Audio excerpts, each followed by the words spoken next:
Hello everyone, আজ দিনটা ছিল 18ই মে। আমার কাছে এই দিনটা খুবই স্পেশাল। আরে দাঁড়াও দাঁড়াও, স্পেশাল কেন বললাম বলো তো?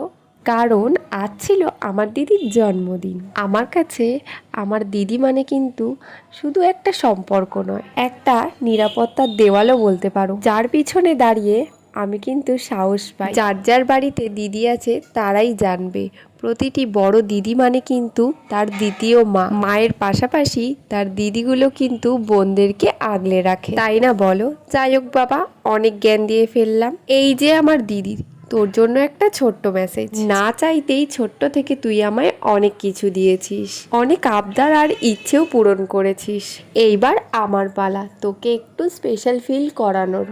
হ্যাপি বার্থডে টু ইউ দি। তুই খুব ভালো থাক, সুস্থ থাক, সুন্দর থাক, এটাই চাই। তোর সব ইচ্ছে যেন পূর্ণ হয়, তোর আর আমার সম্পর্কটা যেন এইভাবেই খুনসুটির মধ্যে দিয়ে সুন্দরভাবে কেটে যায়। আমি ঠাকুরের কাছে এটাই প্রার্থনা করি, আর তুইও কর। কিন্তু চলো, অনেক বকবক করে ফেললাম, এইবার কেক কাটিং এর পালা।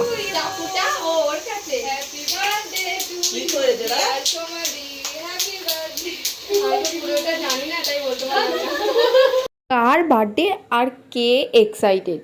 এই বছর তো আমার তানি বুড়ি আছেই, তার সাথে বাবু। দুইজনেই একেবারে হাঁ করে তাকিয়ে আছে কেকটার দিকে। একজন ভাবছে কি হচ্ছে ব্যাপারটা, আর আরেকজন ভাবছে কখন কেকটা কাটা হবে আর আমি খাবো। তো চলো, কেক তো কাটা হয়ে গেল, এরপর আমরা একে একে সবাই কেকটা খেয়ে নিই।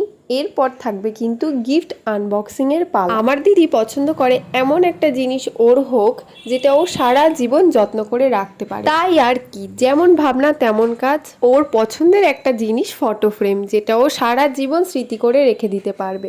আর হ্যাঁ, গিফটটা কিন্তু আমার দিদির বেশ পছন্দই হয়েছে। আমার একটা মাত্র দিদি, শুধু ফটো ফ্রেম দিলে কি হয়? তাই আর কি, একটা সুন্দর জামা আর ওর কিছু পছন্দের জিনিস গিফট করে ফেললাম। আমরা তো গিফট নিয়েই ব্যস্ত, আর এদিকে দেখো আমার তানি বুড়ি কি করছো তুমি? কি করছো? এই তো ম্যাডাম, কি করছো তুমি? একটু তাকাও।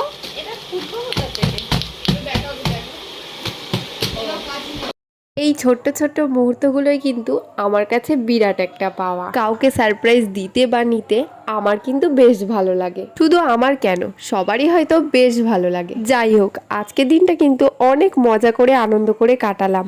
প্রতিটা বছরই যেন এই দিনটা এইভাবে আনন্দ করেই কাটাতে পারি। তো চলো, আজকের ব্লগটা এই পর্যন্তই।